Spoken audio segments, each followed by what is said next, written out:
ओम नमो भगवते वासुदेवाय। राधे राधे प्रिय भक्तों, जय श्री हरि। आप सभी का स्वागत है आपके अपने आध्यात्मिक परिवार श्री हरि कथा वाणी में। पुरुषोत्तम महात्म्य की इस पावन कथा यात्रा में आज हम पहुंच चुके हैं अध्याय 11 पर। प्रिय भक्तों, आज की कथा अत्यंत अद्भुत, रहस्यमयी और तपस्या की शक्ति को प्रकट करने वाली है। आज हम सुनेंगे ऋषि पुत्री का घोर तप और शिव का उसे 5 पति होने का वर देना। कैसे एक कठोर तपस्या ने भगवान शिव को प्रसन्न किया और कैसे एक वरदान ने भविष्य की पूरी कथा बदल दी। आज की यह दिव्य कथा उसी रहस्य को प्रकट करेगी। तो आइए श्रद्धा, भक्ति और शांत मन के साथ सुनते हैं आज की यह अद्भुत पुरुषोत्तम महात्म्य कथा। ओम नमो भगवते वासुदेवाय। 11वां अध्याय, ऋषि पुत्री का घोर तप और शिव का उसे 5 पति होने का वर देना। नारद जी बोले, हे महामुनि, इस कन्या ने बड़ा कठोर कर्म प्रारंभ किया जिसे मुनि लोग भी करने में कठिनता अनुभव करते हैं। श्री नारायण बोले, उस कल्याणी ने बड़ी कठिनाई से होने वाला तप प्रारंभ किया और पंचमुखी शांत शिव का ध्यान करने लगी। गर्मी में प्रचंड धूप में अग्नि के बीच में बैठकर, हेमंत तथा शीत ऋतु में ठंडे जल में बैठकर तपस्या करती थी। उसका मुख जल में कमल के समान तथा सिर के बाल लेकर शेवार मंजरी से गिरे हुए जल में शोभायमान लगते थे।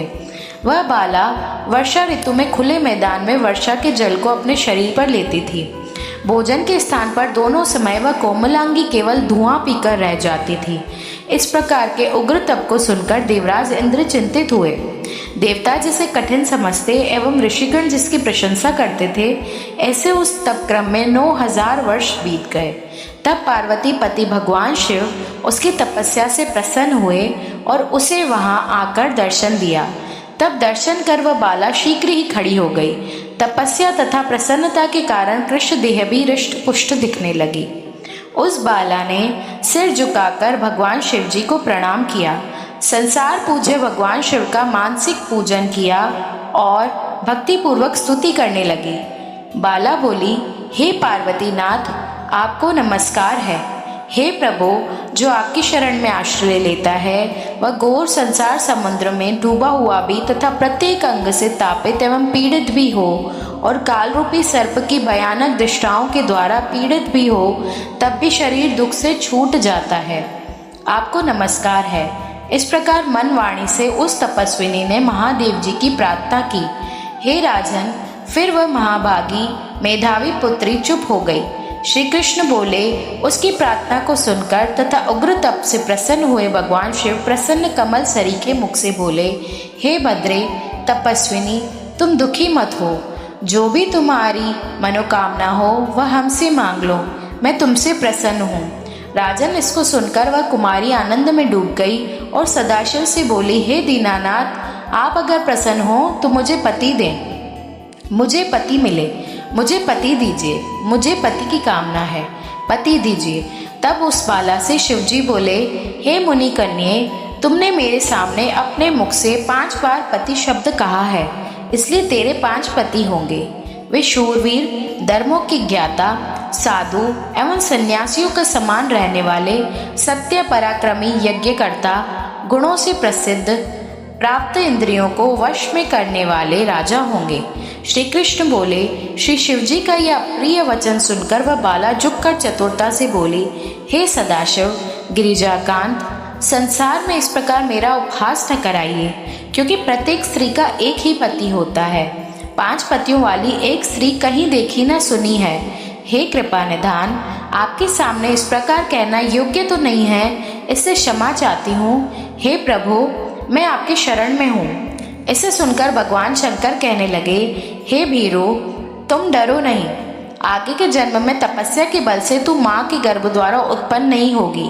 उसी जन्म में तुझे ये 5 पति भी प्राप्त होंगे।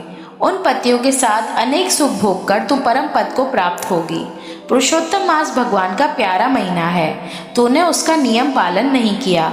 श्री कृष्ण भगवान ने अपना ऐश्वर्य इसे प्रदान करके उसे अपना बनाया है। ब्रह्मादि देवता नारद और तथा मैं जिसकी आज्ञा पालन करते हैं, उनकी आज्ञा भला कौन टाल सकता है।